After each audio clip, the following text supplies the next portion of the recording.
What if everything we thought we knew about ancient civilizations was just the tip of the iceberg? Picture this: you're standing in a dusty archive, carefully unrolling a map that hasn't seen the light of day for hundreds of years. At first glance, it looks ordinary, a relic of its time. But then something strange happens. When you view it from a different angle, say from above, the lines shift, the landmarks rearrange, and suddenly you're staring at a puzzle no one expected. This isn't just one map, it's 26 of them, and for over a century, these ancient artifacts have been whispering secrets that defy explanation, challenging historians, cartographers, and even skeptics to rethink the past. These aren't mere mistakes or artistic flourishes. These maps contain distortions so precise, so intentional, that they hint at knowledge far beyond what we've credited to their creators. How could medieval mapmakers, with their rudimentary tools, embed hidden alignments that only reveal themselves under specific conditions? Why do some of these maps seem to chart lands that were supposedly undiscovered at the time? The deeper you dig, the more unsettling the questions become. Were these cartographers working with lost technologies? Did they have access to wisdom that's since vanished from history's pages? Or were they trying to encode something they didn't want just anyone to see? That's the mystery we're unraveling today. From cryptic symbols that mirror celestial patterns to coastlines that match modern satellite imagery with eerie accuracy, these maps aren't just artifacts. They're riddles, and the answers they hint at could rewrite entire chapters of human history. So settle in, because we're about to embark on a journey through time, dusting off the enigmas hidden in plain sight. By the end of this exploration, you might never look at an old map the same way again. The truth, it's been right there all along, waiting for someone to see it from the right angle. One of the most jaw-dropping examples of these enigmatic maps is the Piri Reis chart from 1513, a hand-drawn parchment that shouldn't exist. Created by Ottoman admiral and cartographer Piri Reis, this map doesn't just show known coastlines of Europe and Africa with startling precision. It also reveals the northern edge of Antarctica, a continent officially discovered 3 centuries later. But here's what chills historians to the bone. The map depicts Antarctica's coastline without ice, as if the cartographer had seen it during a period when the land was exposed. The last time Antarctica was ice-free, roughly 6,000 years before the first pyramids were built. How could a 16th-century navigator, working with the limited tools of his time, chart a continent buried under miles of ice? The map's latitude and longitude alignments are eerily accurate, matching modern satellite surveys with deviations smaller than half a degree. Some researchers argue this precision implies access to advanced geographical knowledge, perhaps inherited from far older, now lost civilizations. Others propose even wilder theories, like forgotten seafaring cultures or, yes, the controversial idea of extraterrestrial influence. But strip away the speculation, and you're left with an undeniable anomaly. The Piri Reis map includes notes claiming it was pieced together from older source maps, some dating back to Alexander the Great's era. Could these sources have preserved ancient knowledge of a pre-Ice Age world? Mainstream scholars remain skeptical, pointing to possible misinterpretations or artistic license. Yet the debate rages on because the map's coastal contours, particularly around Queen Maud Land, align almost perfectly with subglacial topography revealed by modern sonar. That's not a coincidence you can easily dismiss. What's most haunting isn't just the how, but the why. If this knowledge existed, why was it lost or hidden? Some suggest these maps were state secrets, guarded by empires to control trade routes. others believe the answers lie in ruins we haven't found yet. One thing's certain, the Piri Reis map isn't a fluke. It's a deliberate, calculated document that challenges our timeline of human discovery. And if it's correct, history as we know it might be missing a few crucial chapters. While the Piri Reis map leaves us questioning ancient knowledge of Antarctica, another mysterious document pushes the boundaries of accepted history even further, the Vinland Map. Discovered in the mid-20th century, this controversial parchment allegedly dates back to the 1400s, depicting a landmass labeled as Vinland, west of Greenland. If authentic, it would be the earliest known European representation of North America, predating Columbus by decades.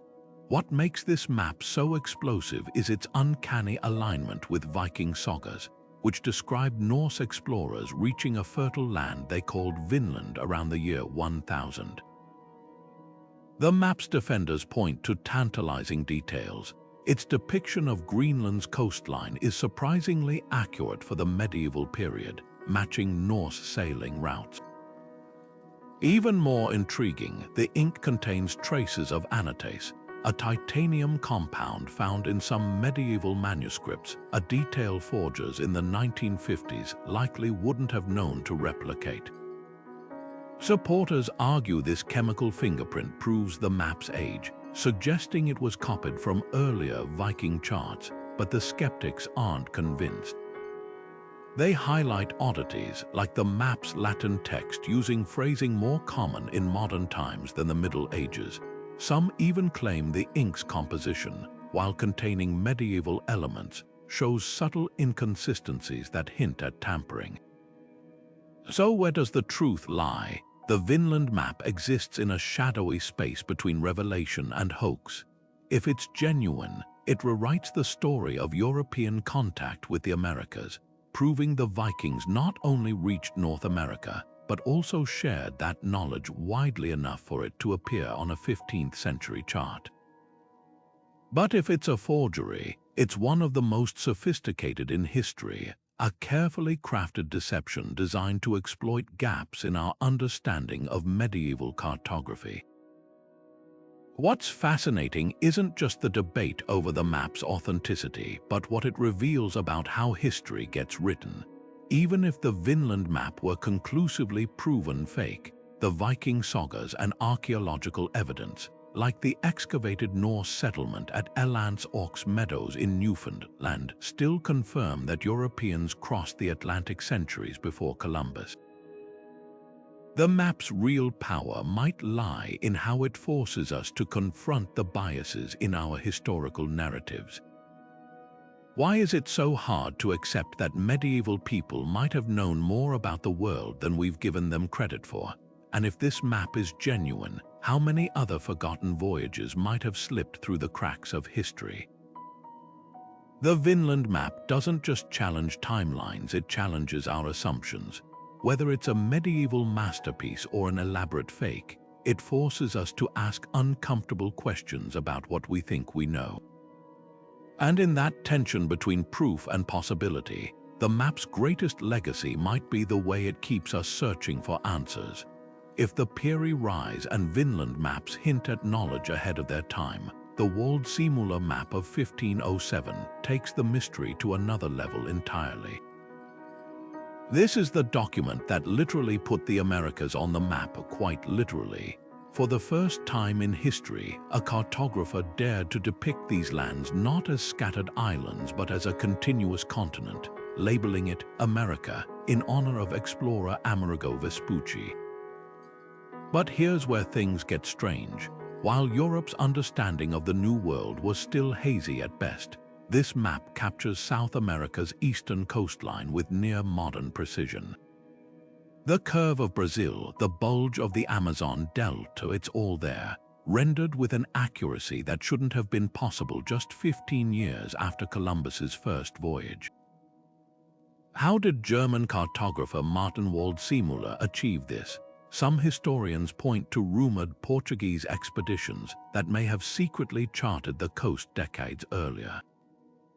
Others suggest indigenous informants, native peoples who shared their knowledge of the land with European traders or missionaries. But the most tantalizing clue lies in the map's own notes. Waldseemuller credited Vespucci's accounts, yet Vespucci never described South America in such detail. This gap has led researchers down a rabbit hole of speculation. Could the mapmakers have accessed older, now lost charts from pre-Columbian voyages, or perhaps fragments of knowledge passed down through Mediterranean trade networks? Then there's the map's most unsettling feature, its shifting details. When examined from different angles or under specific lighting, subtle inconsistencies emerge. Some coastlines appear slightly altered, as if the cartographer layered multiple sources onto a single sheet. Even more intriguing are the faint, almost ghostly lines that some researchers claim form celestial alignments when the map is viewed from above. Were these intentional codes meant to guide initiates to hidden truths, or simply the quirks of 16th century drafting? The map's legacy is as layered as its possible secrets. Though Waldseemuller himself later doubted his bold depiction and removed America from subsequent works, the name stuck, etched into history by a document that somehow knew more than its creator should have. That's the real enigma here. This wasn't just a map, it was a declaration, a snapshot of a world far more connected than textbooks often admit.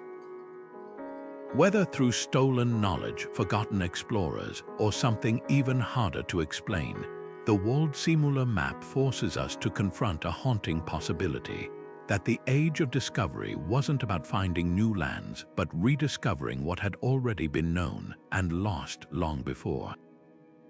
Just when you think these ancient maps couldn't get any stranger, along comes the Zeno Map, a 14th century enigma that dares you to question what's real and what's imagined. At first glance, it seems like a typical medieval chart, filled with the usual sea monsters and fanciful coastlines. But look closer and you'll spot something baffling: a sizable island labeled Frisland, sitting proudly in the North Atlantic. The problem: Frisland doesn't exist, at least not on any modern map. So why did the Zeno brothers, Venetian navigators who supposedly drafted this chart, include it? And why did so many later cartographers copy it for centuries, as if it were an undisputed fact?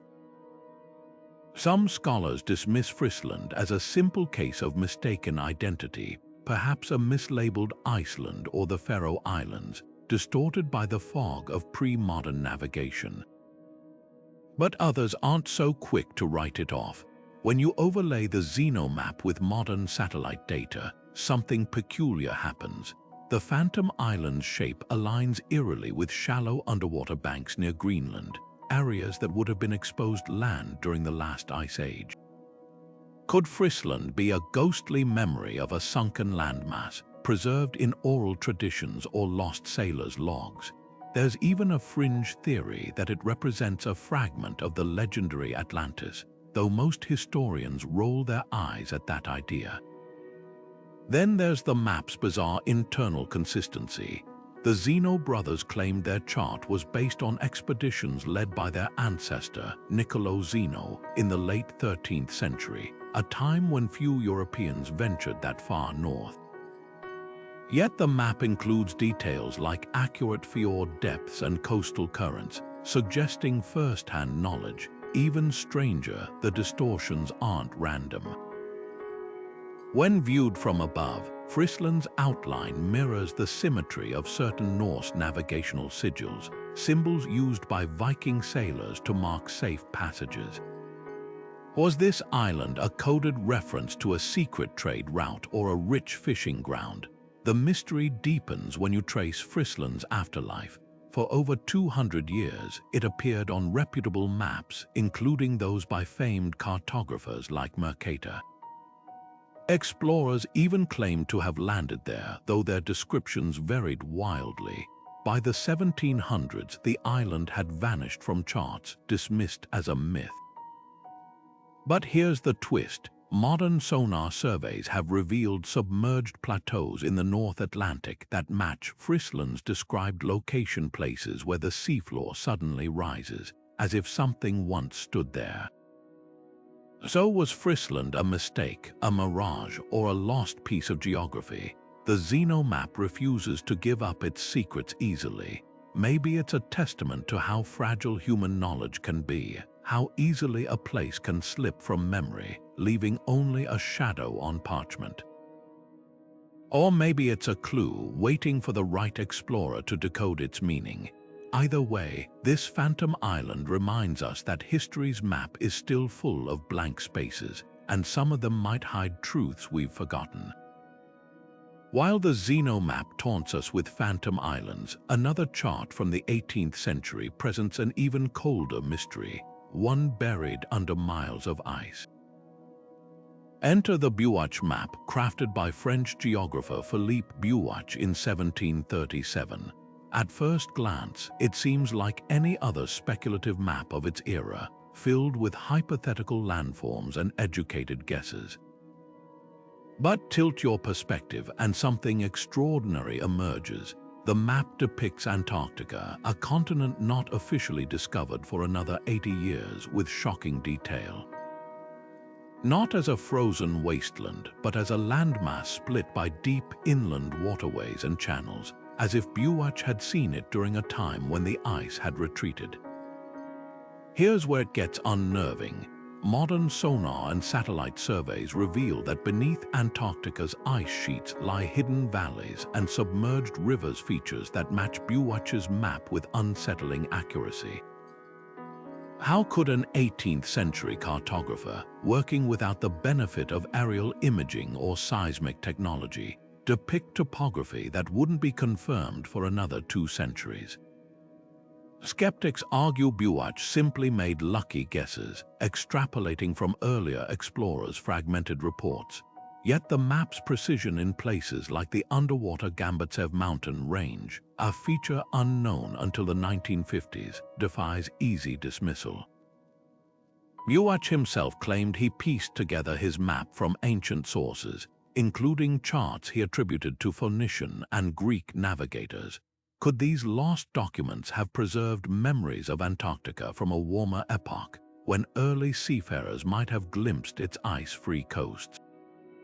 The theory isn't as far-fetched as it sounds. Geological evidence confirms Antarctica was once temperate, with rivers flowing as recently as 12 million years ago. But for humans to have witnessed it, we'd need to rewrite our entire timeline of civilization. Then there's the eerie symmetry of Bewatch's channels.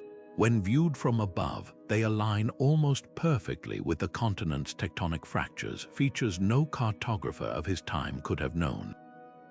Some researchers suggest this isn't coincidence but evidence of inherited knowledge, passed down through generations of mapmakers until it reached Bewatch's hands. Others propose a darker possibility, that the map's accuracy is a fluke, a cosmic joke played by history. What's undeniable is the map's power to unsettle. It forces us to confront gaps in our understanding, not just of geography, but of human history itself. If Bewatch's sources were real, who created them? And why did their knowledge vanish? The map offers no answers, only riddles written in ink and parchment. But perhaps that's the point. Some mysteries aren't meant to be solved, just pondered, as we stare at the lines connecting a past we can't quite grasp to a present still learning how much it doesn't know. If the Bewatch map leaves us questioning Antarctica's hidden past, the Cantino Planosphere throws us into a world of intrigue and stolen secrets. This isn't just a map, it's a geopolitical heist. Created in 1502, the Planosphere was smuggled out of Portugal by an Italian spy named Alberto Cantino, who risked everything to deliver it to his patrons in Italy. What made this document so valuable? It contained the most accurate depictions of the African coastline and Brazil's eastern shores the world had ever seen, years before Portuguese explorers officially charted those waters.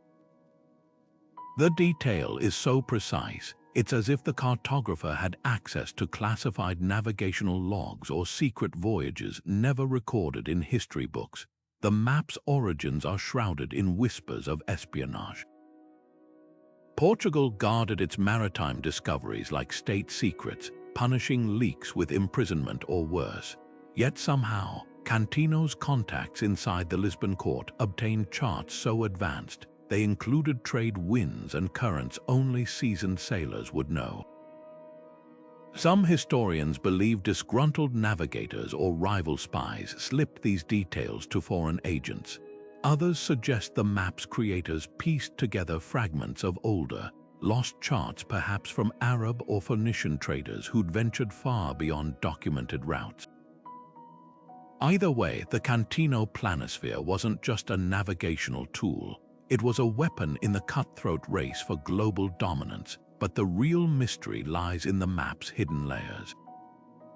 When viewed head-on, it appears ordinary, a masterpiece of Renaissance cartography.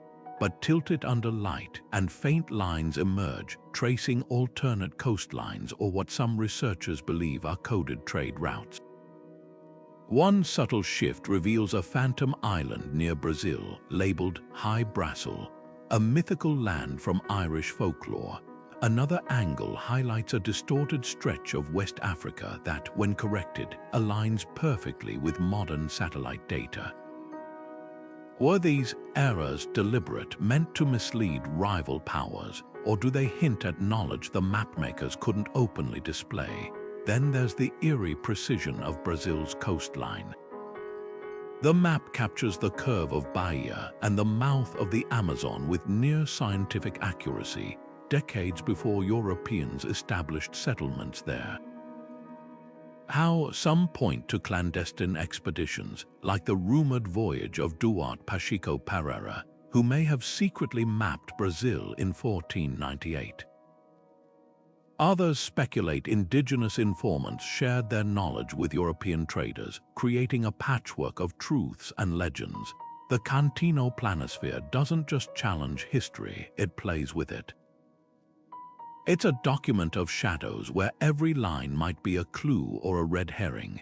Was it a tool for spies, a diplomat's bargaining chip, or a mosaic of forgotten voyages? The answer might lie in the parchment itself, waiting for the right observer to decode its secrets. One thing's certain, in the high-stakes game of Renaissance cartography, this map was the ultimate wild card. And the hand that held it held power. Among these enigmatic relics, the Kagnido map stands out as a masterpiece of deliberate distortion, a 14th-century Korean creation that defies expectations at every turn. Crafted in 1402, this sprawling chart stretches from Japan to the Mediterranean, but it's no straightforward depiction of the world. Instead, it presents a landscape where Africa balloons to twice its actual size, Europe shrinks into a cramped afterthought, and mythical lands like Fusang, a legendary Chinese paradise, sit alongside real kingdoms. At first glance, these choices seem like errors, the work of cartographers working with patchy knowledge. But tilt the map, adjust your perspective, and something remarkable happens. The distortions begin to align, revealing hidden symmetries that hint at something far more intentional. What if these mistakes weren't mistakes at all? Scholars are divided. Some argue the Kagnido map reflects a uniquely Asian worldview, where geography served spiritual and political purposes rather than strict accuracy.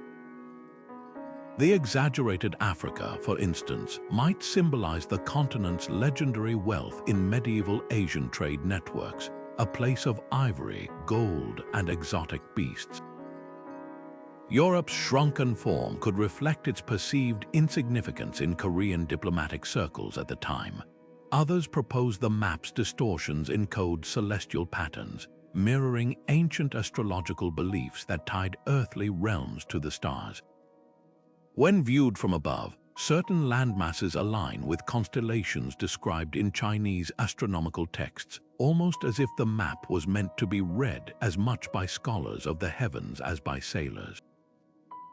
Then there's the mystery of the map sources. The Kagnido's creators credited Arab, Persian, and Chinese cartographers, suggesting it was a fusion of cross-cultural knowledge. Yet some of its most puzzling details, like the depiction of the Caspian Sea as rectangular, match no known surviving maps from those traditions. This has led to tantalizing theories about lost Silk Road documents or secret imperial archives that haven't survived the centuries. Even more intriguing are the faint grid lines overlaying the map, a feature rare in medieval Asian cartography. Some researchers believe these grids were calculation tools, allowing users to correct the distortions by applying mathematical adjustments, a kind of cipher for those initiated into the map's true purpose. The Kagnido map resists easy categorization. It's neither purely practical nor purely symbolic, but something in between, a document that challenges our modern divide between science and art. Was it a diplomatic tool designed to flatter certain kingdoms while diminishing others? A spiritual guide meant to reveal hidden connections between Earth and cosmos? Or simply the best attempt of its time to reconcile conflicting accounts of a vast, imperfectly known world? The map refuses to say, but perhaps its greatest lesson is that every world view is a choice, a reflection of priorities and prejudices as much as facts. And sometimes the most revealing maps aren't the ones that show us the world as it is, but as it was imagined, and in those imagined lines, we glimpse the dreams and fears of those who drew them. The Tabula Rogeriana doesn't just defy expectations, it shatters them. Created in 1154 by the brilliant Arab geographer Al-Idrisi for King Roger II of Sicily, this medieval map is a paradox wrapped in parchment. At ground level, it's a stunning achievement of its era, depicting continents, rivers, and mountain ranges with a clarity that wouldn't be matched for centuries. But tilt your perspective and the real magic begins. Suddenly, the distortions, those seemingly random exaggerations and compressions, reveal hidden symmetries. Lakes align along precise geometric axes, while mountain chains curve into patterns that mirror celestial constellations. It's as if the map contains a second layer of meaning, visible only to those who know how to look. How did Al-Idrisi achieve such accuracy in an age when most of Europe still believed the Earth was flat? The map's legends hint at a tantalizing answer. Al-Idrisi didn't work alone. He convened a team of scholars, travelers, and translators, compiling knowledge from as far away as Scandinavia and the Indian Ocean. Some researchers argue this collaborative approach allowed him to stitch together fragments of lost Greek and Roman geography, salvaging details from texts like Ptolemy's works that had faded from European memory but survived in Arab libraries.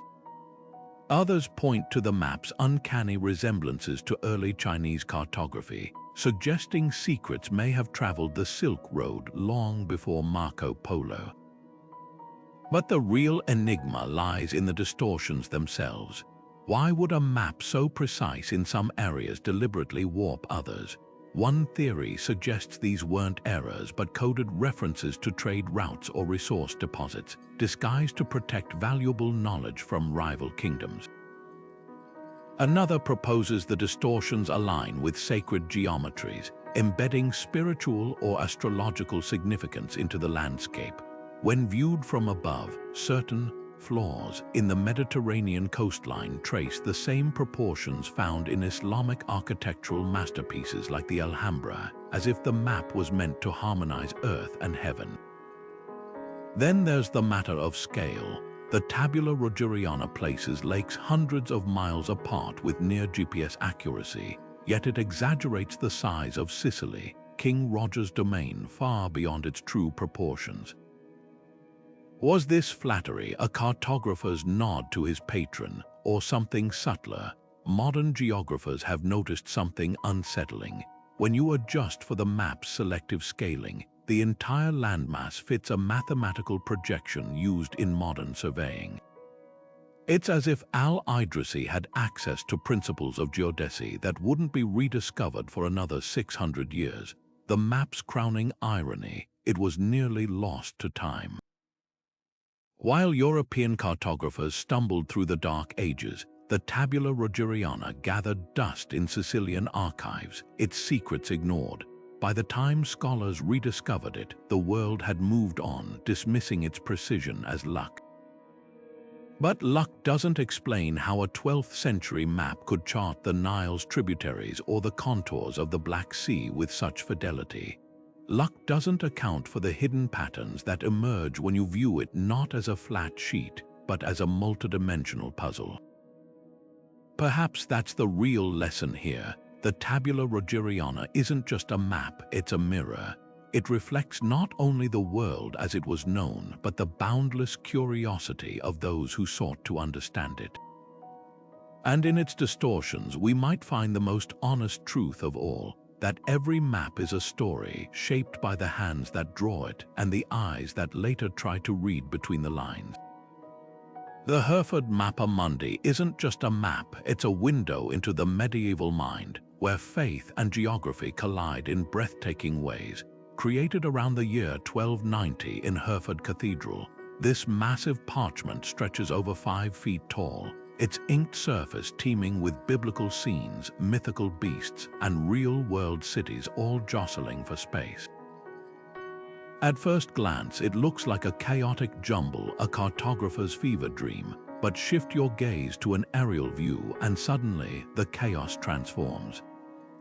The map's distortions, Jerusalem centered like a bullseye, Europe squashed, oceans bending unnaturally, reveal hidden geometric patterns that mirror sacred designs found in Gothic cathedrals and illuminated manuscripts. Was this artistic license or something far more deliberate?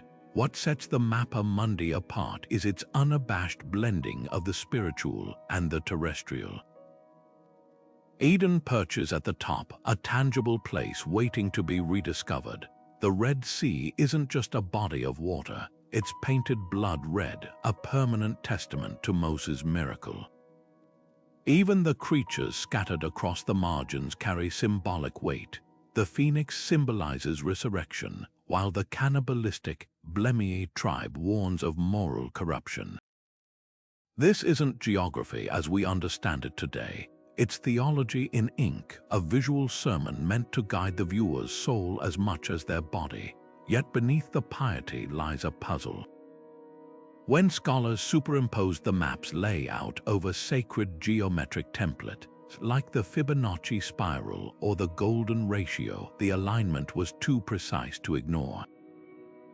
Certain cities fall along harmonic axes, while rivers curve in ratios found in Gregorian chants. Some researchers argue these patterns were intentional, a coded reinforcement of the idea that God's hand shaped both cosmos and countryside. Others counter that medieval artists simply recycled compositional techniques from religious art, unknowingly embedding sacred math into their work, the map's most tantalizing secret. Its potential as a hidden wayfinder, pilgrimage routes to Canterbury and Rome twist like labyrinthine threads across the parchment, their paths obscured by illustrations. But viewed from above, these routes form a symbolic journey, mirroring the spiritual progression from sin to salvation. Was the Mappa Mundi meant to be read vertically, with the viewer's eye ascending from earthly chaos to heavenly order? The cathedral's own architecture supports this theory. Its nave aligns with the map's axis, as if the physical space was designed to echo the parchment's hidden logic. Then there's the matter of its sources. The map credits no single cartographer, instead weaving together classical knowledge, monastic records, and travelers' tales. Some place names match those in Viking sagas, while others appear only in apocryphal texts. This patchwork quality has led to wild speculation. Could fragments of lost maps, perhaps from the library of Alexandria or Byzantine scholars, have survived long enough to influence its creation? The Hereford Mappa Mundi refuses to yield easy answers. It exists in the liminal space between artifact and allegory, challenging us to see the past not as a series of facts, but as a tapestry of beliefs where every line, no matter how seemingly odd, was drawn with purpose. Perhaps that's its true power. Unlike modern maps that claim objective accuracy, this medieval masterpiece embraces subjectivity, reminding us that every chart is a product of its culture's dreams and dogmas. To study, it isn't just to trace coastlines, it's to navigate the contours of an entire worldview, one where heaven and earth were never truly separate. And in that tension between the seen and the unseen, the Mappa Mundi whispers a question we're still grappling with today. Is a map ever just a map, or is it always, in some way, a mirror held up to the soul of its creators?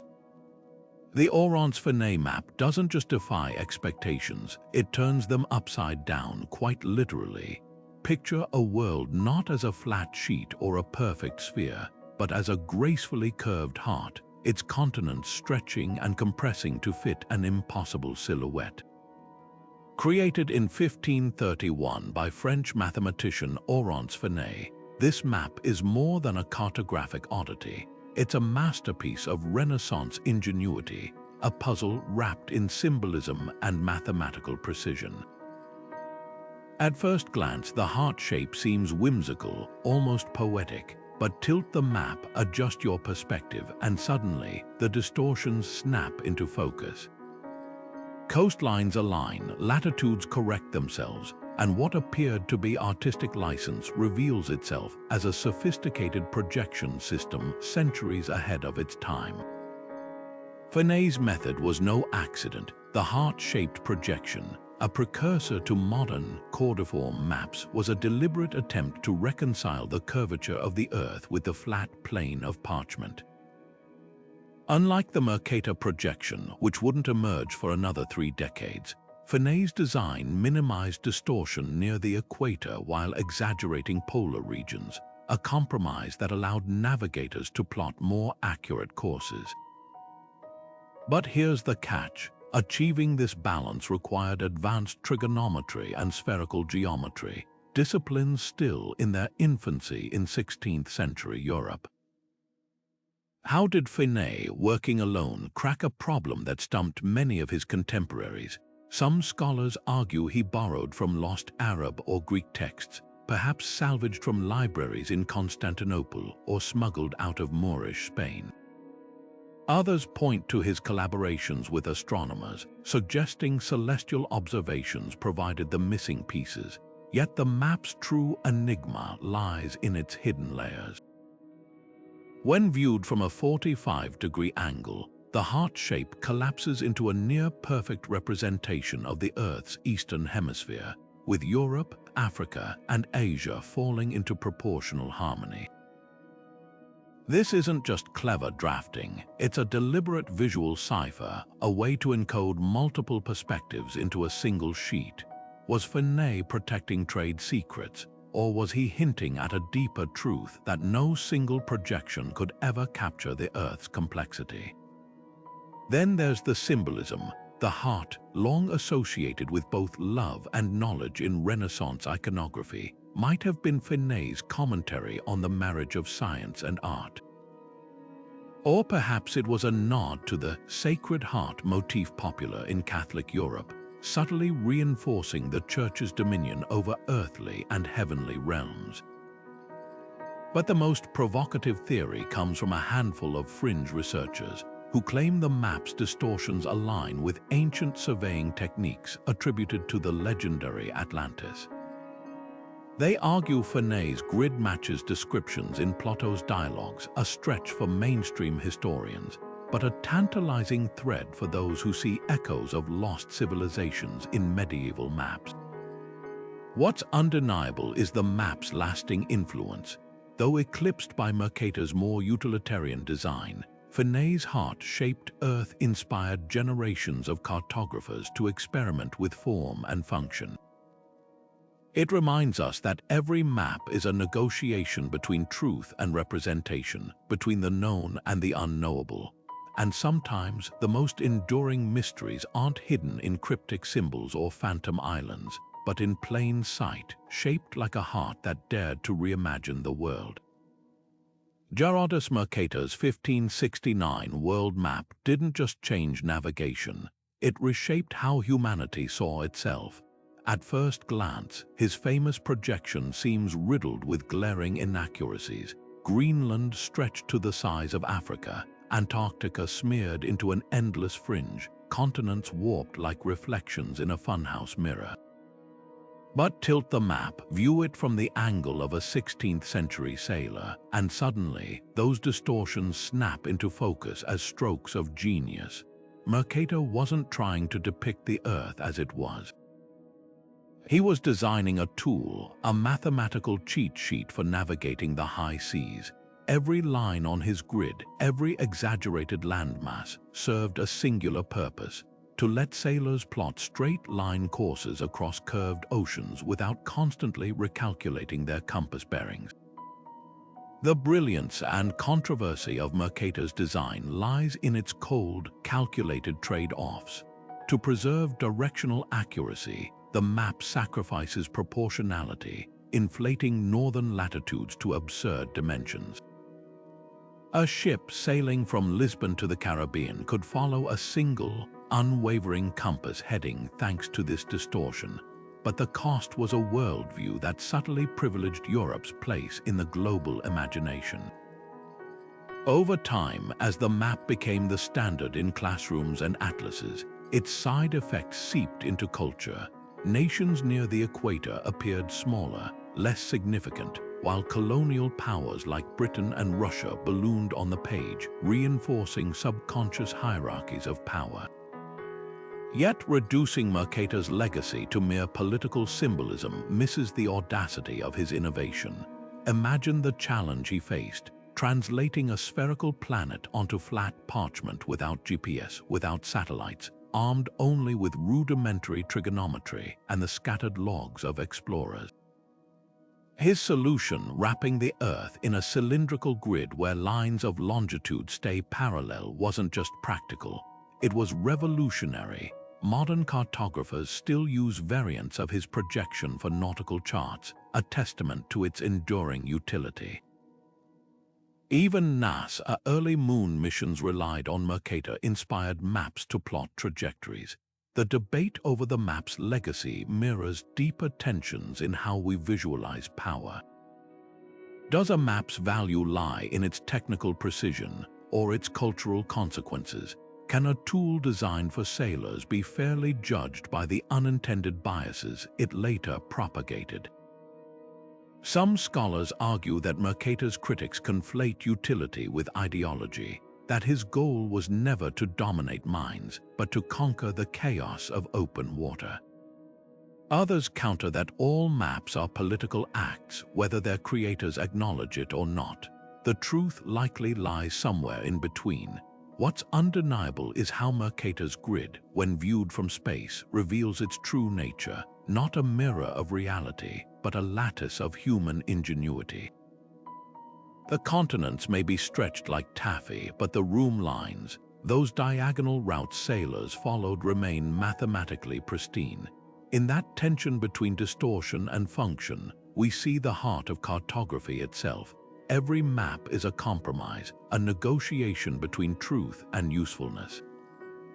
And perhaps that's the real lesson here. Mercator didn't just give us a map, he gave us a mirror, reflecting not only the world as it is, but the messy, brilliant, and sometimes troubling ways we choose to navigate it.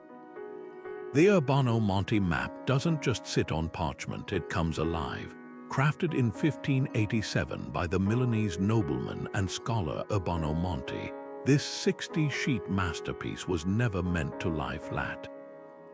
Instead, it was designed as a rotating disc, a paper globe viewers could spin to watch the world unfold in motion.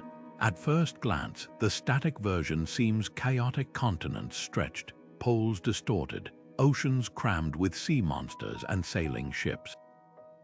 But when digitally stitched together and animated, as modern cartographers have done, something extraordinary happens. the distortions melt away, revealing a shockingly accurate representation of the Earth's geography. Monty didn't just draw a map, he engineered an early form of augmented reality, a three-dimensional world trapped in two dimensions, waiting for movement to set it free. What drove this Renaissance polymath to attempt such a feat? The map's lush illustrations, kings enthroned on their continents, exotic animals prowling the margins hint at Monty's deeper vision. This wasn't just a navigational tool, it was an argument for unity, a plea for harmony in an age of exploration and exploitation. By centering the North Pole and radiating continents outward like spokes on a wheel, Monty flattened hierarchy, giving equal weight to lands Europeans often dismissed as barbaric or irrelevant. Japan appears with meticulous detail, as does the western coast of North America, regions most European maps of the era either mangled or ignored entirely. Even more striking, Monty's notes describe his desire to create a theater of the world, where all nations might see themselves as interconnected players rather than isolated kingdoms. But was this vision practical or purely poetic? The map's sheer size, over 9 feet in diameter when assembled, made it unwieldy for sailors or merchants. Some scholars argue Monty's true audience was the ruling class, a subtle nudge toward global diplomacy in an era of rising colonial violence.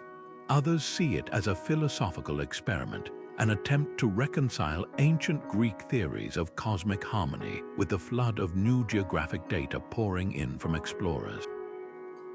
The map's most provocative feature supports this theory, a series of climate zones radiating from the poles, mirroring the celestial spheres of Ptolemaic astronomy. Monty seemed to believe geography and cosmology were two sides of the same coin, and by mapping one, he could reveal the hidden order of the other. The Urbano-Monty map's legacy is as layered as its construction. Modern geographers praise its innovative, azimuthal equidistant projection, a technique that wouldn't become standard for centuries, while historians marvel at its multicultural empathy. But perhaps its most haunting quality is how presciently it anticipates our digital age. In an era of Google Earth and interactive globes, Monty's spinning disk feels less like a relic and more like a prophecy. He understood something we're still grappling with today, that every map is a choice, a balance between accuracy and perspective, between what we see and what we're meant to feel. And in that tension, the Urbano-Monty map whispers a challenge, to see the world not just as it is, but as it could be. The Bering Strait has long stood as a silent sentinel between continents, a frigid passage where Asia and America nearly touch. But what if ancient mapmakers knew its secrets long before modern science confirmed them? Among the most puzzling artifacts are medieval charts that depict a slender land bridge right where the Bering Strait now churns with icy waters centuries before geologists theorized its existence during the last ice age. These maps don't just hint at forgotten geography, they whisper of knowledge that shouldn't have existed at the time. Take the controversial Tartar relation map from the 1300s. At first glance, it's a typical medieval depiction of Asia's far northeast, complete with sketched mountains and winding rivers. But look closer, and you'll spot a narrow isthmus labeled Terra Incognita, connecting Siberia to a shadowy western land mass uncannily resembling modern Alaska. The map's creator, a Franciscan monk named Giovanni da Pian del Carpine, claimed his work was based on accounts from Mongol envoys and Silk Road travelers. Yet none of these sources, as far as historians can tell, described such a land bridge. So where did this detail come from? Some scholars argue it's evidence of preserved oral traditions, passed down through generations of indigenous Arctic peoples who witnessed the strait's transformation as glaciers melted and seas rose.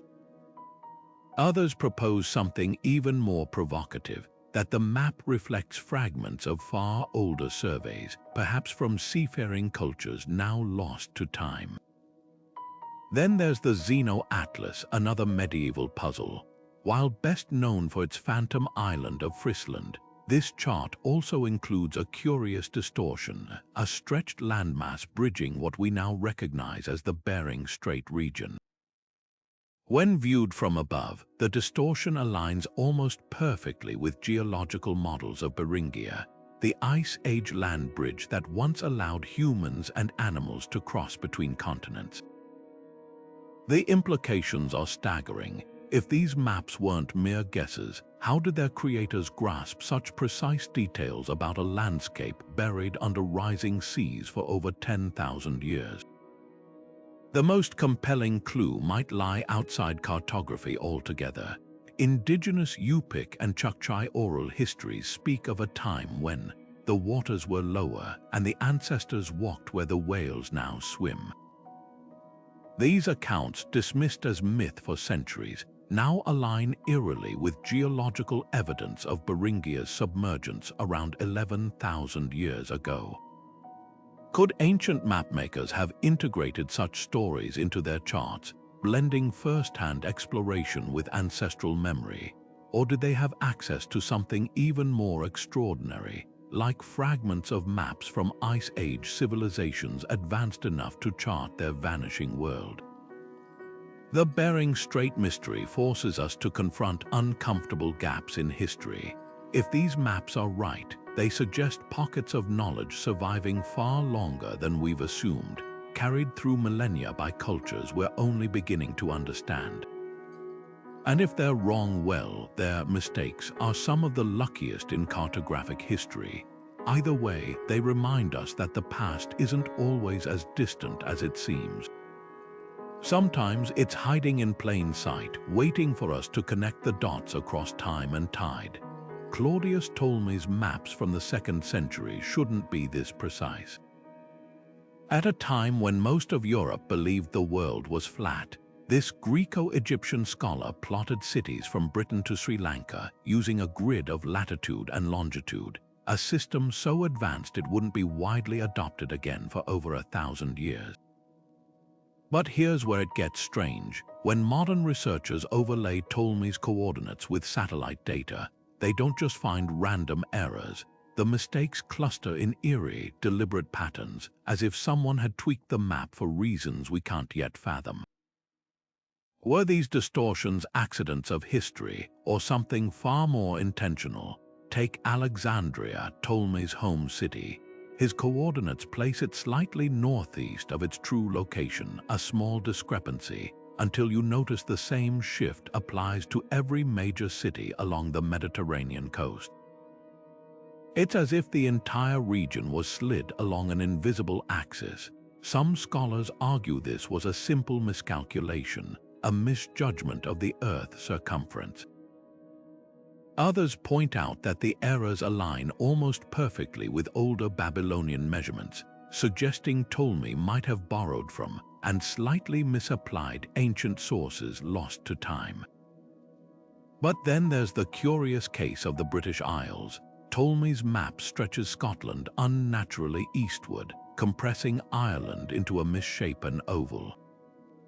Yet when viewed from above, this distortion mirrors the trading routes of Phoenician sailors, who may have deliberately misrecorded coastlines to protect lucrative tin routes from rivals. The plot thickens when you examine Ptolemy's southern latitudes. His placement of the African interior is famously off. Mountains appear where there are none, rivers flow backward, but the errors aren't random. They form a near-perfect mirror of the Nile Delta's geography, flipped upside down. Was this a copying error by medieval scribes, or a coded reference to an older tradition that saw the southern hemisphere as a reflection of the north? The most tantalizing clue lies in Ptolemy's own writings. He hints at using star charts from the Library of Alexandria, a repository of knowledge so vast its destruction erased untold advancements. If even fragments of that wisdom survived long enough to reach Ptolemy, How much more might have been lost before it could be preserved? What's undeniable is the map's uncanny resilience. Despite its flaws, Renaissance explorers like Columbus and Vespucci relied on Ptolemy's work, trusting its grids more than their own instincts. In some cases, this led them astray. Columbus famously underestimated the Earth's size based on Ptolemy's calculations, believing Asia lay just beyond the horizon. But in others, the maps proved startlingly prescient. The Indian Ocean, which Ptolemy depicted as a closed sea, wasn't proven to be open until da Gama's voyages in the 1400s. Was this a lucky guess or evidence that Ptolemy had access to records of ancient maritime journeys since forgotten? The truth might lie somewhere in the parchment itself. Modern spectral imaging has revealed faint, erased markings beneath the ink of surviving copies, lines that suggest earlier drafts were even more accurate, later altered by unknown hands. Whether these changes were acts of censorship, corrections gone wrong, or deliberate obfuscation, we may never know, but they leave us with a haunting possibility. Perhaps Ptolemy's maps weren't just tools for navigation. Perhaps they were palimpsests layered with secrets meant to be read not by sailors, but by scholars who knew how to decode them. And if that's the case, the real question isn't why the maps are wrong, it's what they're trying to hide. The Catalan Atlas isn't just a map, it's a medieval masterpiece where commerce and legend collide. Created in 1375 by the Majorcan cartographer Abraham Cresques, this sprawling chart stretches from the Atlantic to China, its vellum surface alive with gold leaf cities, camel caravans, and sea monsters lurking at the edges of known waters. To the untrained eye, it's a dazzling display of wealth and imagination. But tilt the atlas toward the light, adjust your perspective, and something extraordinary happens. The seemingly random swirls of ink transform into hidden pathways, shallow trade routes safe from pirates, overland trails bypassing hostile territories, even seasonal monsoon currents only seasoned merchants would recognize. What makes the Catalan Atlas so revolutionary is its dual nature. On one level, it's a propaganda piece commissioned by the Crown of Aragon to flaunt its Mediterranean dominance.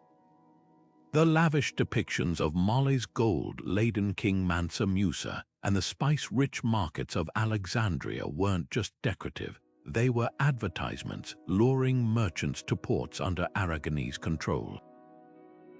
Yet beneath the opulence lies a practical genius.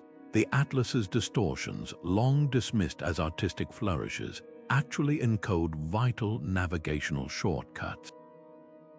The exaggerated curve of the North African coast, for instance, aligns with secret Saharan trade routes used by Jewish and Muslim merchants, their knowledge distilled into Cresques' ink. Similarly, the seemingly misplaced islands off Iberia's coast mirror safe harbors where ships could evade Berber raiders. Historians still debate whether these hidden details were intentional. Some argue the distortions reflect Cresques' sources, a patchwork of sailors' logs, Arab portalans, and Marco Polo's travelogues jumbled together without a unified scale. Others see a deliberate cipher designed to protect lucrative trade secrets from rival powers, the most compelling evidence the Atlas's celestial charts. When overlaid with medieval star maps, certain errors in coastline placements correct themselves, as if the map was meant to be read alongside the night sky. Was this a failsafe for navigators who knew how to cross-reference the heavens with the parchment? Then there's the matter of the mythical creatures. Unlike other medieval maps that populate uncharted waters with generic beasts, the Catalan Atlas's monsters seem almost strategic. The serpent coiled near the Strait of Gibraltar marks a zone of treacherous currents, while the griffin guarding the Caspian Sea coincides with contested silk routes. Even the legendary Prester John, depicted ruling a Christian kingdom in Africa, sits precisely where Ethiopian trade envoys often negotiated with Europeans. Every fantastical element serves a purpose, part warning, part invitation. The Atlas's true legacy lies in its ambiguity. It's both a tool and a trophy, a reflection of the messy interplay between knowledge and power in the medieval world. For modern scholars, it raises haunting questions. How much of history's mythology was actually coded fact, and how many other maps, now dismissed as fanciful, might hold similar secrets? The Catalan Atlas refuses to answer. It simply waits, its gold-leaf rivers still shimmering with the whispers of merchants long gone, daring us to look closer. Buried in the archives of Oxford's Bodleian Library for centuries, the Selden map waited silently until a historian's sharp eye noticed something peculiar. This wasn't just another Ming Dynasty artifact. Unfurled, its delicate rice paper revealed a web of crimson trade routes snaking across the South China Sea, connecting ports from Fujian to Java with pinpoint accuracy. What made this discovery earth-shaking? These weren't the routes recorded in official imperial records. They were clandestine pathways, etched in shifting layers of ink that told a story China's bureaucrats never intended to preserve. Here was proof that while the West fixated on Marco Polo's overland Silk Road, Chinese merchants had already mastered the sea. The map's precision is what first stunned researchers. Unlike European portlands of the same era, which often exaggerated distances or invented landmarks, the Selden map's coastlines align almost perfectly with modern satellite imagery. Its compass roses don't just point north, they account for seasonal monsoon shifts, allowing sailors to adjust routes based on the time of year, but the real magic lies beneath the surface. Multispectral imaging exposed ghostly traces of earlier drafts, routes scratched out, harbors relocated, entire islands redrawn. This wasn't a static document. It was a living record, updated by merchants who'd braved uncharted waters and lived to correct their charts. Why would such vital knowledge be kept secret? The answer might lie in the map's most curious omission: any trace of government oversight. No imperial seals, no Mandarin's annotations, just practical notes in colloquial Hokkien dialect, advising where to find fresh water or avoid pirate dens. Historians now believe the Selden map was a collaborative project, stitched together from the logs of Fujianese trading families who operated outside the emperor's gaze. These weren't state-sponsored explorers like Zheng He. They were entrepreneurs smuggling porcelain and spices under the radar, their success depending on keeping these routes hidden from tax collectors and competitors alike. The map's most tantalizing clue: a cluster of faint lines arcing toward northern Australia, a landmass no European would officially discover for another 200 years. Were these speculative marks or evidence that Ming sailors had glimpsed the continent's northern shores? Indigenous rock art in Arnhem Land depicts Chinese-style vessels, while 19th-century fishermen along Australia's coast unearthed Ming-era coins. The Selden map doesn't settle the debate, but it fuels a provocative possibility that the first globalization wasn't spearheaded by European empires, but by a shadow network of merchants who mapped the world in whispers. What's ultimately revolutionary about this map isn't just its geography, but what it reveals about power. While the Ming dynasty turned inward, abandoning naval ambitions, its people kept exploring.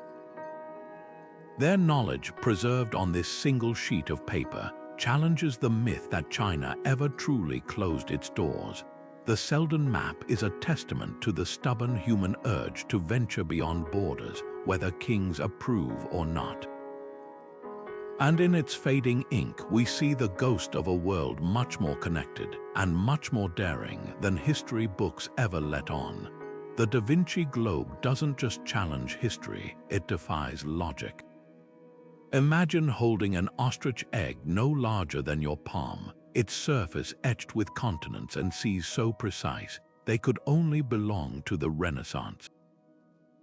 Dated to 1504, this astonishing artifact predates any other known globe by nearly a decade, and its depiction of the New World is eerily accurate for an era when most Europeans still believed Columbus had reached Asia.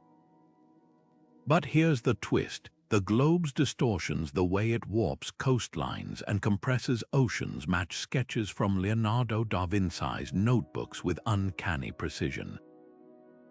Was this the work of the master himself, or a brilliant forger playing an elaborate historical prank? The globe's craftsmanship alone is a marvel.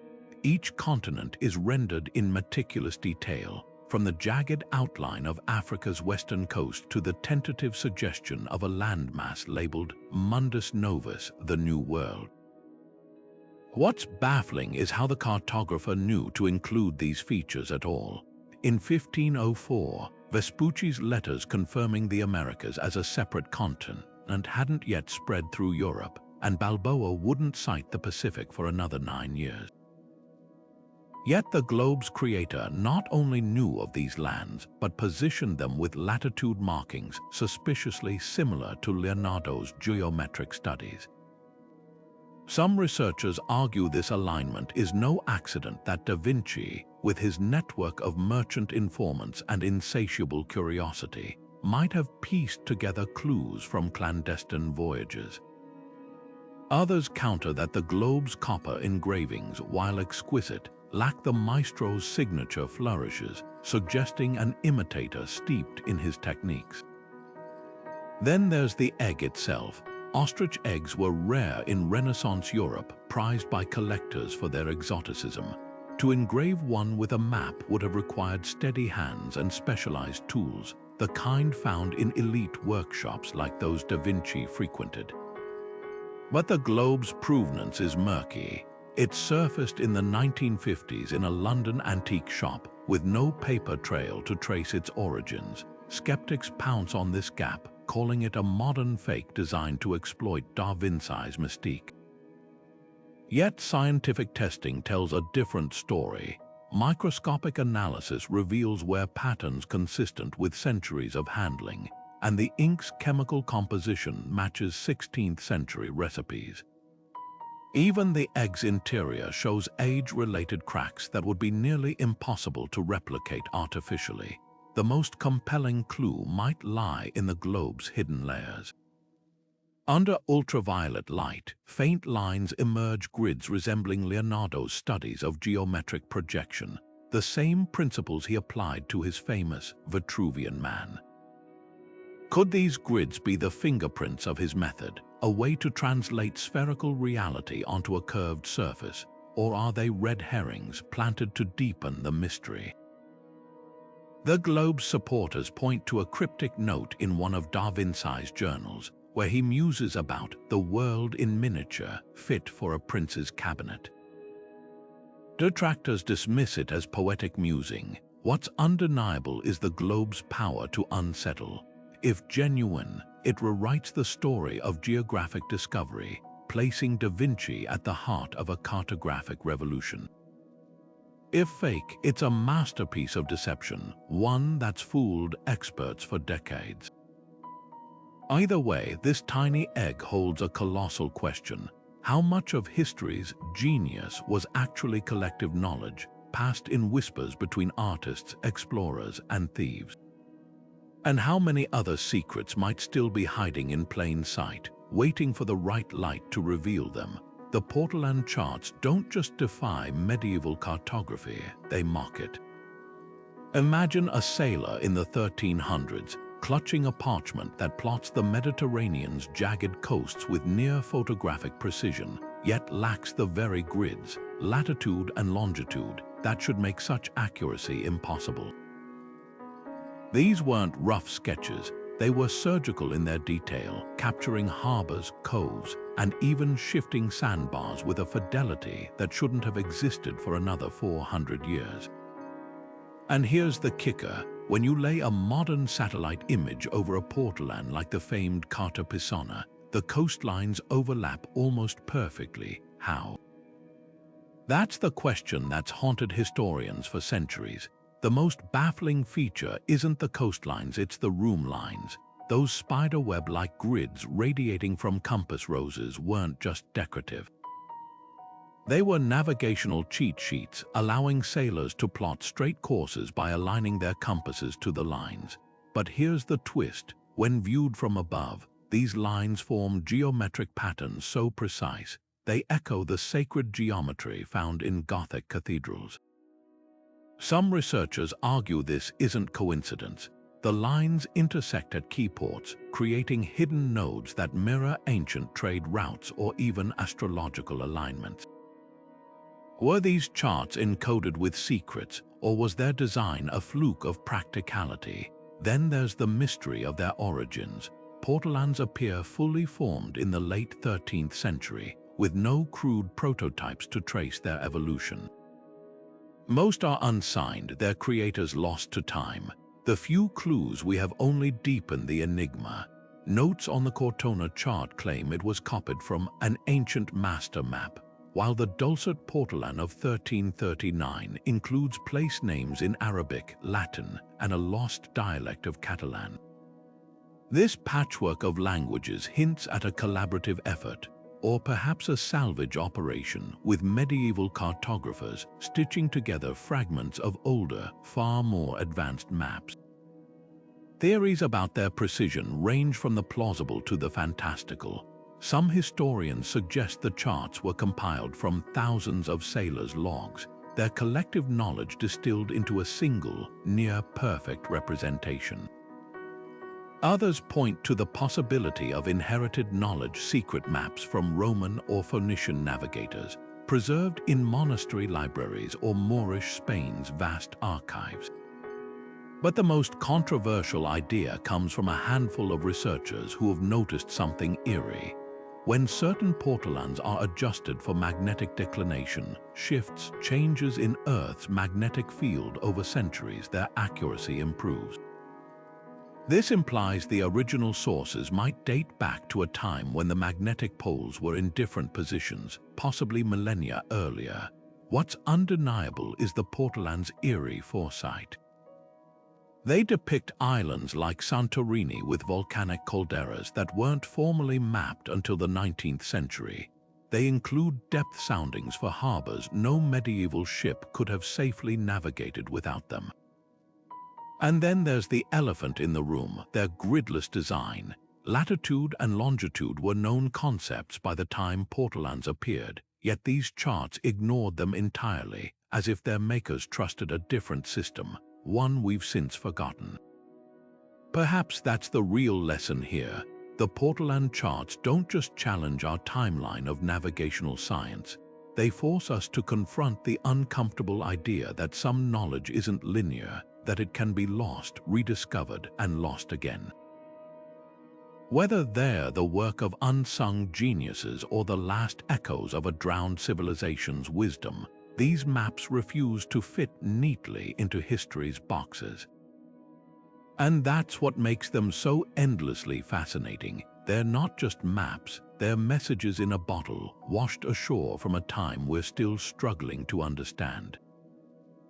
The Fra Mauro map doesn't just depict the world, it reimagines it. Crafted in Venice in 1450 by the Camaldolese monk Fra Mauro, this circular masterpiece is a mesmerizing collision of science and storytelling.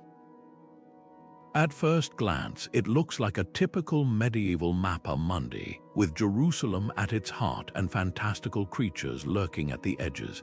But tilt this parchment toward the light, and the distortions begin to make sense. Continents stretch and warp not from ignorance but by design, as if the map were a puzzle waiting to be decoded. What sets Fra Mauro's work apart is its audacious blending of fact and fable. Unlike his contemporaries, he dared to challenge Ptolemy's ancient geography, rejecting the idea of a landlocked Indian Ocean in favor of an open sea, a radical notion later proven correct. Yet alongside these breakthroughs, he sprinkled the map with legends. The Garden of Eden perched near India, the Kingdom of Prester John tucked into Africa, even a note claiming the earth was not perfectly round. Was this humility, heresy, or a sly hint that the world held more secrets than anyone suspected? The map's circular form is no accident. Viewed from above, its distortions reveal hidden symmetries, coastlines bending to fit sacred geometric ratios, rivers curving in Fibonacci-like spirals. Some researchers argue these patterns mirror medieval cosmological diagrams where the physical world mirrored divine order. Others see practical genius. The exaggerated size of Africa, for instance, aligns with Venetian trade routes, emphasizing the continent's gold and spice wealth. Even the seemingly random monsters, dragons in Siberia, cyclopes in Scandinavia, mark zones of danger or diplomatic intrigue known to Venetian merchants.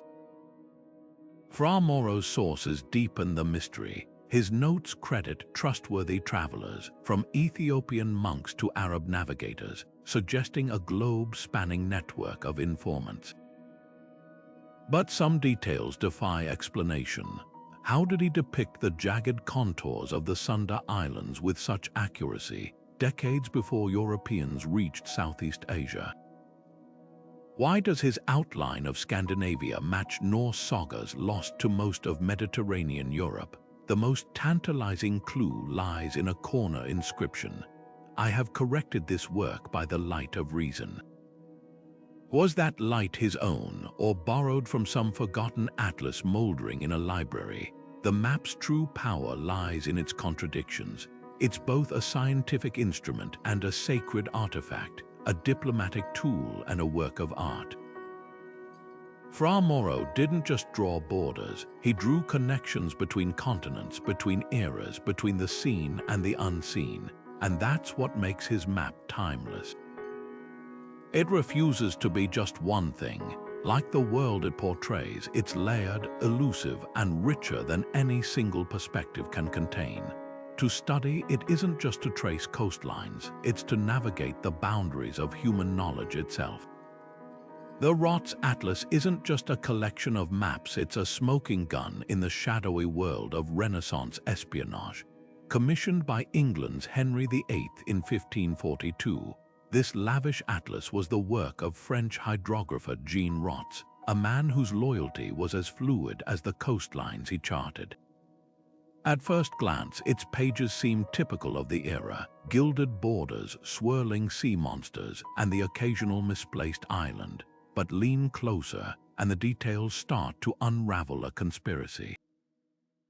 The eastern shores of North America are rendered with a precision that outstrips even the most advanced Spanish and Portuguese charts of the time, nations that guarded their New World discoveries like dragons hoarding gold.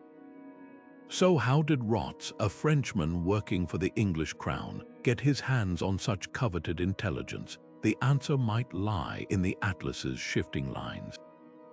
When overlaid with contemporary Spanish portolans, Rots's coastlines don't just differ, they correct.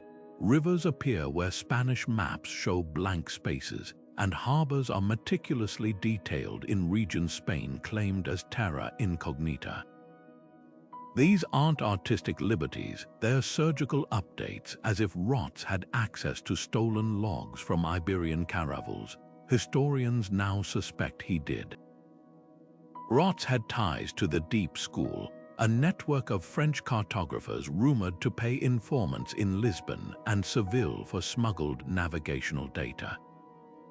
Some go further, suggesting Rots himself was a double agent, playing England and France against each other while selling secrets to the highest bidder. The smoking gun, a series of cryptic symbols scattered across the atlas's margins. At face value, they resemble decorative flourishes, but when rotated and mirrored, techniques common in Renaissance ciphercraft, they resolve into Portuguese and Castilian place names, some crossed out or amended. Were these the footprints of a spy, quietly updating his work with pilfered intelligence, or perhaps a breadcrumb trail left for initiates? the most damning evidence comes from Henry VIII's own papers.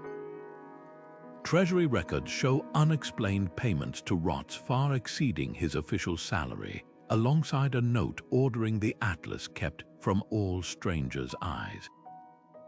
This wasn't just map-making, it was geopolitical sabotage. At the time, accurate charts were more valuable than gold, dictating trade routes and colonial claims. A single stolen map could shift the balance of power. Rots's atlas gave England a clandestine edge, allowing Henry's privateers to raid Spanish treasure fleets with unnerving efficiency.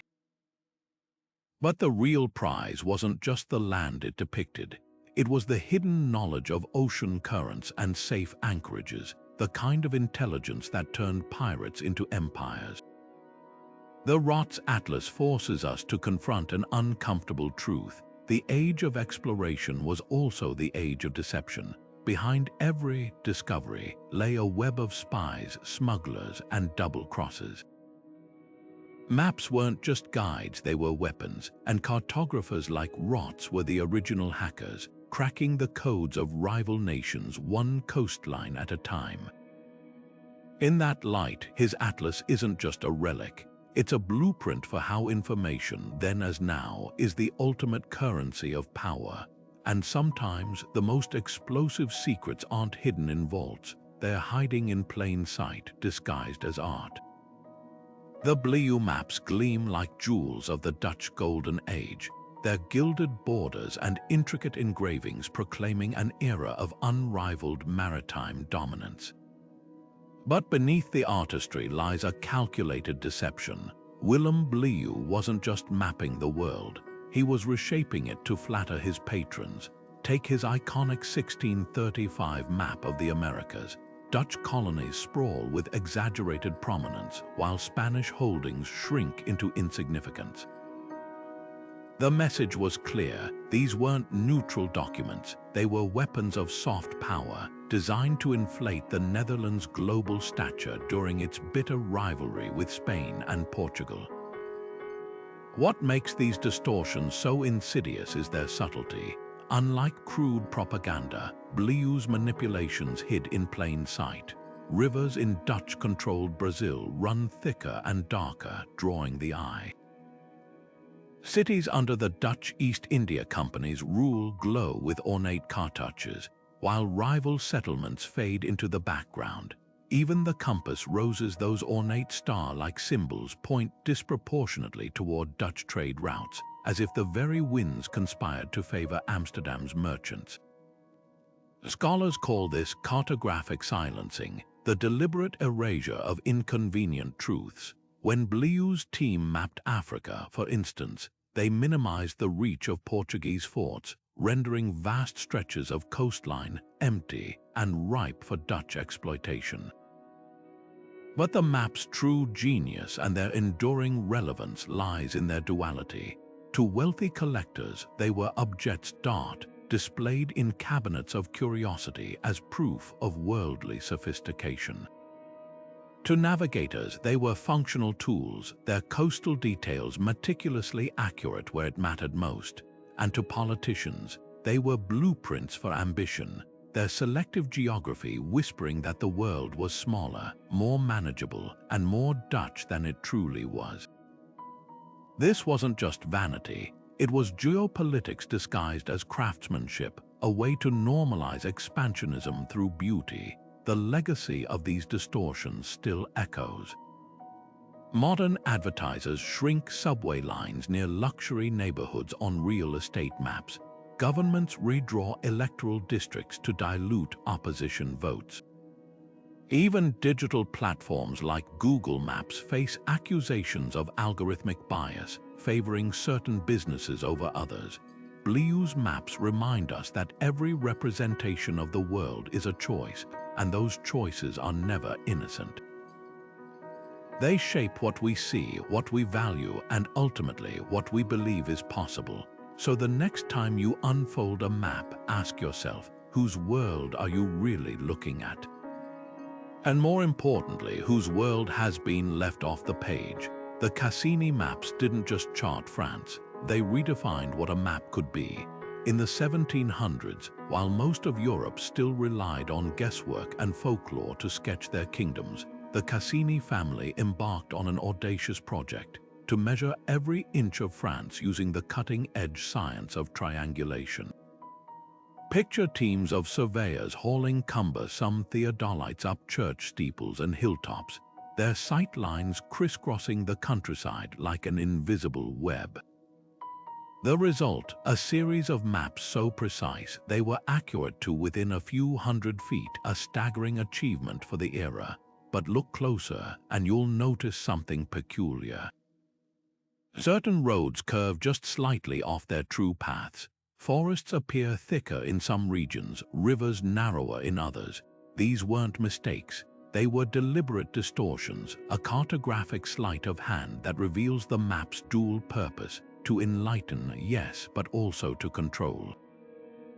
At first glance, the Cassini surveys were a triumph of the Enlightenment, a testament to reason's power to tame the chaos of nature. King Louis XV commissioned them as a scientific endeavor, a way to unify the nation under a single, rational vision. For the first time, farmers could dispute land boundaries with evidence. Merchants could plan routes with confidence, yet the crown had another priority: defense. By subtly altering strategic features, the Cassinis gave France a secret edge. Enemy armies relying on these maps might march into dead-end valleys or find bridges where none existed. It was geographic gaslighting on a national scale, turning cartography into a tool of psychological warfare. The genius of the deception lay in its subtlety. Unlike blatant propaganda, these shifts were small enough to avoid suspicion but significant enough to mislead. A castle's position might be offset by a hair's breadth, its true location known only to French generals. Coastal batteries appeared farther from the shoreline, luring hostile ships into range. Even the map's famed accuracy became part of the ruse after all. Who would doubt a document hailed as the pinnacle of scientific progress? The Cassinis walked a tightrope between truth and subterfuge, their work celebrated as a public good while serving private power. What's most fascinating isn't just the map's hidden layers, but how they mirror the tensions of their time. The Enlightenment preached transparency and shared knowledge, yet the era's rulers clung to secrecy. The Cassini project, for all its brilliance, embodied this contradiction. It was a beacon of scientific collaboration. Surveyors included astronomers, engineers, even monks, yet its full details were reserved for the king's eyes. Today, historians pore over these maps like palimpsests, peeling back the veneer of enlightenment to find the fingerprints of the state.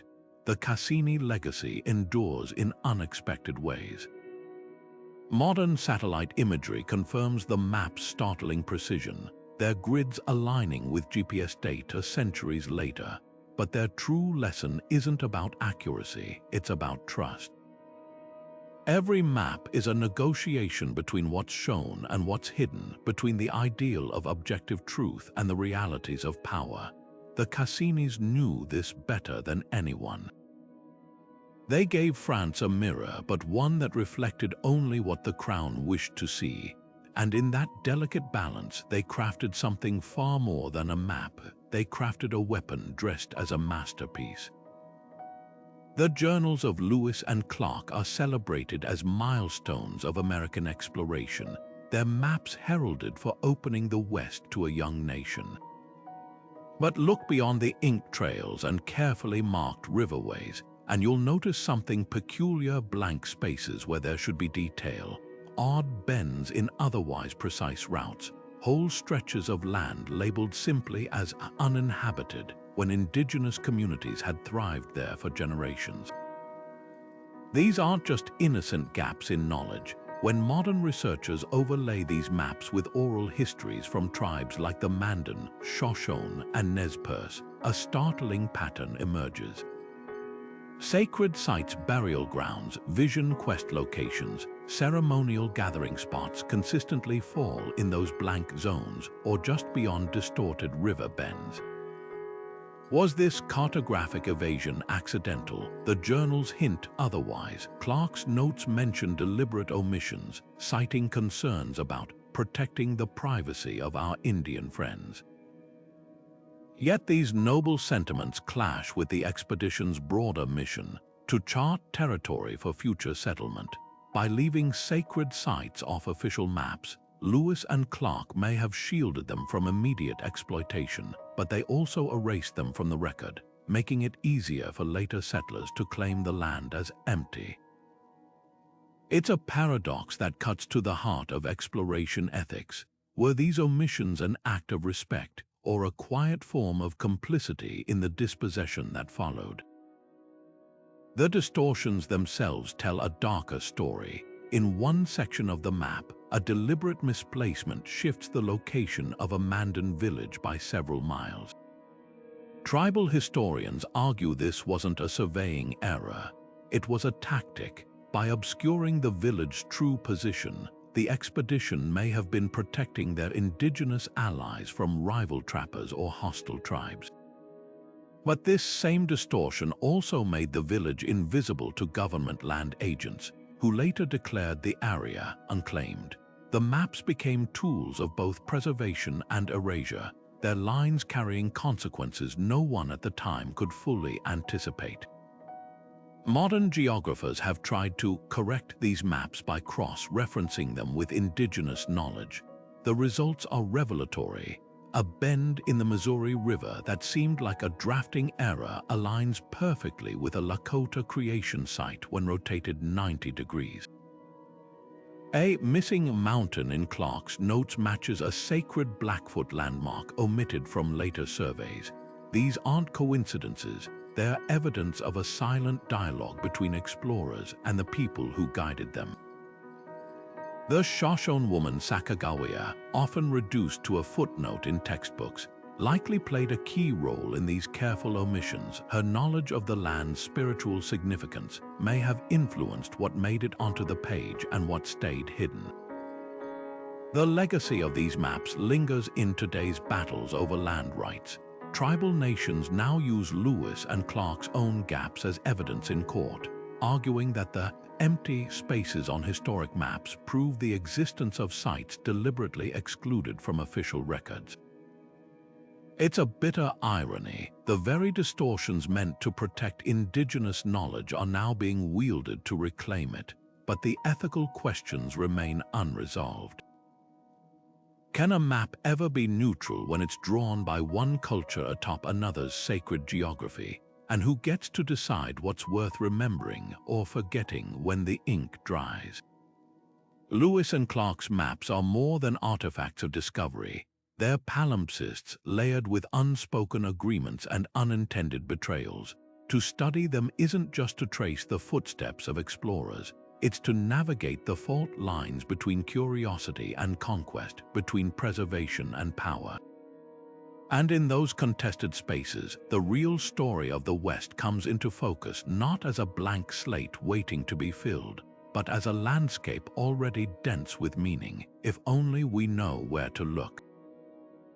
The ocean has always been a canvas for human imagination, but some of its most persistent mysteries aren't monsters or lost cities, they're islands that flicker in and out of existence. Take High Brassel, a phantom that haunted Atlantic charts for 500 years. Medieval maps placed it west of Ireland, a circular landmass often drawn with a river bisecting it like a celestial equator. Sailors swore they'd seen its misty shores, yet no one could ever relocate it. Modern sonar scans reveal why. The spot corresponds to the Porcupine Bank, a shallow submarine plateau where tides and fog could conspire to create the illusion of solid land. But here's the twist. Irish folklore describes High Brassel as a place that appears only once every 7 years, cloaked in magic. Coincidence, or could generations of navigators have mistaken a rare optical phenomenon for terra firma? Then there's Sandy Island, a speck in the Pacific that persisted on maps until 2012, when an Australian research vessel sailed straight through its supposed coordinates and found only open ocean. The island had been documented since 1774, even appearing on British Admiralty charts and Google Earth. Yet when scientists examined the seafloor, they discovered something just as intriguing as an island's absence: a massive underwater volcano, its summit barely hidden beneath the waves. Had early sailors glimpsed pumice rafts from an eruption, floating like permanent land? Or was this a cartographic game of telephone, where one captain's mislogged sandbar became immortalized through centuries of copied charts? The most tantalizing phantoms, though, are the ones that hint at deliberate deception. On 18th century French maps, the Isle de Sable guarded approaches to lucrative whaling grounds near Newfoundland. Dutch rivals who chased this island found nothing but treacherous shoals exactly where French fishermen wanted them. Similarly, the Isle of Demons off Canada's coast, marked with warnings of howling spirits, may have been a ruse to deter competitors from rich fishing beds. When viewed from space, these locations often align with underwater hazards or currents that could wreck ships. Were they myths or cunning navigational traps? But not all phantom islands can be explained away. The Buss Island, documented by Elizabethan explorer Martin Frobisher in the Arctic, vanished from maps only after 19th century expeditions proved its absence. Yet Inuit oral histories speak of a low-lying land that sank long ago, and modern sonar has revealed submerged terraces in the region that match Frobisher's descriptions. Could this be a case of geological memory, an island lost to rising seas, its existence preserved in both indigenous stories and European logs? The deeper you dive into these cartographic ghosts, the clearer it becomes. Phantom islands aren't just mistakes.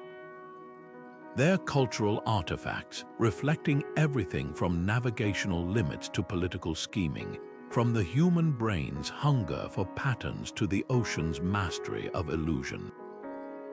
Some were warnings, some were weapons, and some might still be out there, not as land, but as echoes of a time when maps were equal parts science and storytelling. After all, the line between "here be dragons" and "here be data" has always been thinner than we think. The digital age is breathing new life into these ancient parchment puzzles, revealing secrets their creators never imagined would be uncovered. Modern archaeologists armed with LiDAR light detection and ranging technology are scanning weathered maps and discovering ghostly imprints of vanished ink, faded annotations hinting at lost locations. In the Vatican's secret archives, multispectral imaging recently exposed a hidden layer on a 15th century nautical chart, revealing alternate trade routes scribbled then hastily erased, likely to mislead competing merchants. It's as if these maps are palimpsests, their true stories waiting for the right tools to peel back the layers. Satellites orbiting Earth now cross-reference medieval coastlines with modern terrain, exposing startling continuities. A team at Cambridge recently overlaid the Tabula Rogeriana with satellite elevation data and found its distorted rivers aligned perfectly with ancient riverbeds now buried under Sahara sands routes that dried up millennia before the map was drawn. This suggests Arab cartographers preserved knowledge from even older sources, perhaps passed down through generations of Silk Road travelers. Meanwhile, in the Amazon, indigenous communities are collaborating with researchers to compare tribal star charts with celestial markings on Portuguese maps, uncovering shared navigation knowledge predating European contact. Artificial intelligence is accelerating these discoveries at a dizzying pace. Machine learning algorithms now analyze thousands of maps simultaneously, detecting patterns invisible to the human eye.